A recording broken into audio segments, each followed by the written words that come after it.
নমস্কার, good morning. আজকে আমি গিয়েছিলাম দক্ষিণেশ্বর মন্দিরে। আজকে শ্রী শ্রী ঠাকুর শ্রীরামকৃষ্ণ দেবের জন্মতিথি, সেই জন্য গিয়েছিলাম মন্দিরে পুজো দিতে। মেট্রো করে গিয়েছিলাম। মেট্রো থেকে নেমেই এখানে ঠাকুর, মা, স্বামীজির মূর্তি রাখা আছে, দেখেই মন ভরে যায়।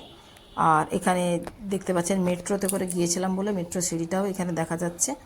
আর চতুর্দিকে একটা শান্তিভাব, অনেকটা আমি সকাল সকাল গেছি বলেই খুব একটা ঠান্ডা অনুভূতি, খুব শান্ত পরিবেশ।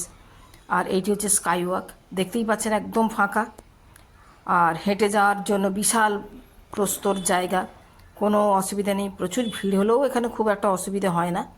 আর পাশ থেকে রেলের লাইন আছে, সেটাও দেখা যাচ্ছে, কেউ ট্রেনে করে এলেও আসতে পারেন।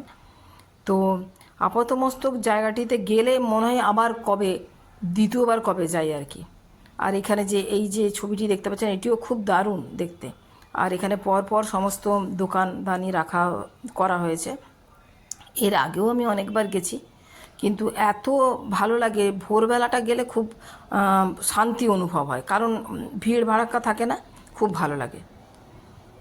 তো ভিডিওটি যদি ভালো লাগে অবশ্যই লাইক, শেয়ার অ্যান্ড সাবস্ক্রাইব করে দেবেন। দেখাবে এরকমই আকর্ষণীয় এরকম ভিডিওর সঙ্গে, আপনাদের সঙ্গে আমার। নমস্কার।